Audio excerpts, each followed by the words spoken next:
इस ऑडियो में, इस पॉडकास्ट में हम जो है एनएमआर स्पेक्ट्रा, जो कि पंजाब के मास्टर केडर में का भी पार्ट है, लेक्चरर केडर का भी पार्ट है। बिहार में जो बीपीएससी टीआरई 4.0 है उसमें भी साइंस का पार्ट है ये स्पेक्ट्रा। एनएमआर स्पेक्ट्रा क्या होता है? Nuclear magnetic resonance spectra. और इसमें जो है हम number of active nuclei neighbouring atoms calculate करते हैं, जबकि एनएसआर स्पेक्ट्रा में हम overall number of active nuclei count करते हैं। हम उसमें नेबरिंग नहीं करते हैं एनएसआर में। एनएमआर में हम नेबरिंग चेक करते हैं। अब कैसे पता करें कि ये एक्टिव होता है या इनएक्टिव होता है? अगर तो ए और Z, A stands for atomic mass, Z stands for atomic number, if they both are even then it is an inactive. any other case कि एक ऑड एक इवन, दोनों ऑड, तो वो एक्टिव रहेगा। अब कुछ एक्टिव आई की वैल्यूज आती हैं इसमें, जो कि जैसे कि इसमें पास्कल ट्राइंगल और नॉन पास्कल ट्राइंगल बनता है। पास्कल ट्राइंगल में क्या रहता है कि भाई जो इसमें आता है अपना एच आता है, फ्लोरीन आता है, नाइट्रोजन 15 आता है, नाइट्रोजन 15 आता है। इनके लिए आई की वैल्यू 1/2 होती है, और जो रोहोडियम होता है उसके लिए भी वैल्यू 1/2 आती है। आगे सवालों में आया हुआ है, जैसे कि उसमें विल्किंस कैटलिस्ट में आया हुआ है, ये विल्किंस कैटलिस्ट में राइट, ये सवाल जो रोहोडियम वाला है। उसके बाद हमको देखने को मिलता है कि हम नॉन पास्कल ट्राइंगल पे आते हैं, जिसके लिए आई की वैल्यू 1 से स्टार्ट होता है। और दोस्तों जो ये आई की वैल्यूज हैं नॉन पास्कल ट्राइंगल में भी, 2NaI+1 में आप आई की वैल्यूज फिल करते जाओगे। जैसे कि आई की वैल्यू 1/2, तो एन की वैल्यू 1 से स्टार्ट करोगे, ठीक है। तो 2 × 1 × 1/2 +1, 1+1 = 2, तो ये डबलेट आता है। तो यहाँ की रेशो 1:1 से स्टार्ट होती है। इसके बाद जो रेशो होगी वो 1:2:1 होगा। उसके बाद जो रेशो होगा वो 1:3:3:1 होगा। उसके बाद जो रेशो होगा वो होगा 1:4:6 4:3:1, ऐसा करके आप चेक कर लें इस बार, एक बार ये रेशो को, ऐसे इसमें रेशो आएगी 1:4:6:4:1, ऐसा कुछ, ठीक है। और ऐसे ही आई की वैल्यूज आप उसके लिए भर सकते हो। आई की वैल्यू 1 के लिए 2NaI+1 से स्टार्ट करो, तो यहाँ पे 1:1:1 से स्टार्ट होता है, ये ट्रिपलेट से स्टार्ट होता है।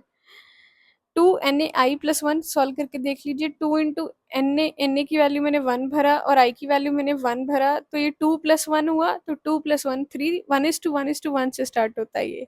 और इसमें कहानी जाती है भाई 1:2:3, 1:2:3:2:1, ये फिर क्विंटलेट हो गया।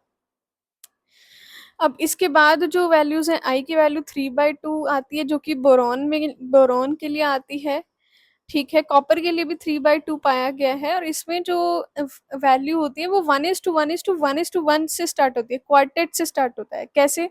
2 × 1 × 3/2, 2 से 2 करता, 3 × 1 = 3, 3+1 = 4, तो यहाँ पे 1:1:1 से स्टार्ट होता है। इसमें फिर हमको पूछ लेते हैं कि number of hyper fine lines calculate करिए, है ना। तो इसमें जैसे कि फिर जैसे 2 × 3 है, तो पहले वो डबलेट हो जाएगा, फिर डबलेट के बाद वो ट्रिपलेट हो जाएगा, ठीक है। तो इस तरीके से आप उनको मार्क करेंगे और इसका फिर स्पेक्ट्रम बनाएंगे दोस्तों। स्पेक्ट्रम, ये सवाल रहते हैं। एक तो एनएमआर से, एनएसआर से मैंने आपको बता दिया कि उसमें तो total number of active nuclei ढूंढने होते हैं, अपने को काउंट करने होते हैं।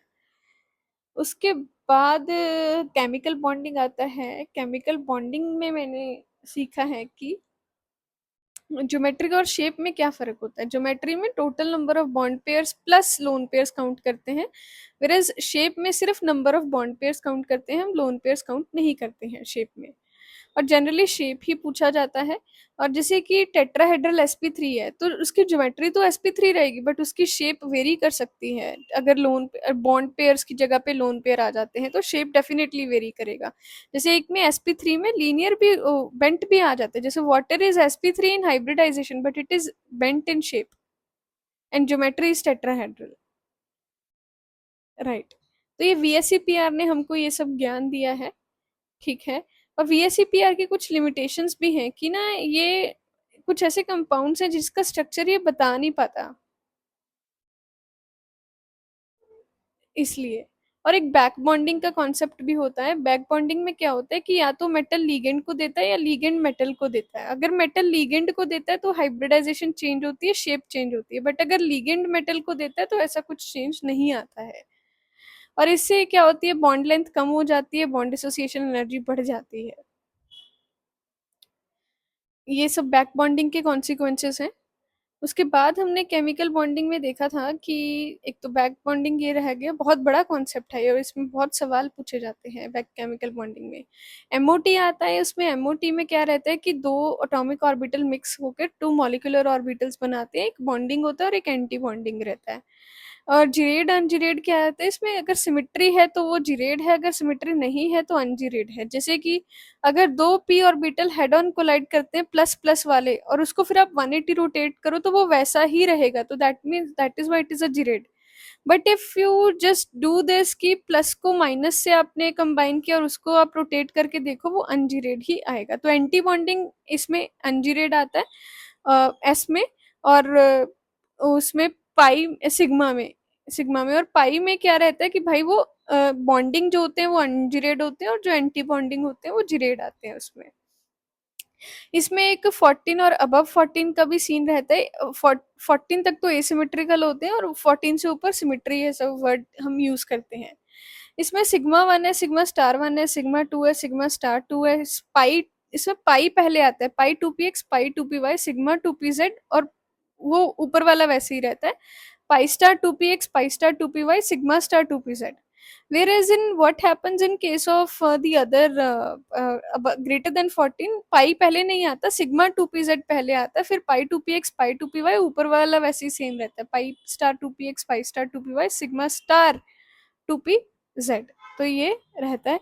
अब इसमें होमो हेटेरो का भी सीन बन जाता है। होमो क्या होता है भाई, HOMO LUMO highest occupied molecular orbital, LUMO क्या होता है लोएस्ट अनऑक्यूपाइड मॉलिक्यूलर ऑर्बिटल, ये भी पूछ लिया जाता है।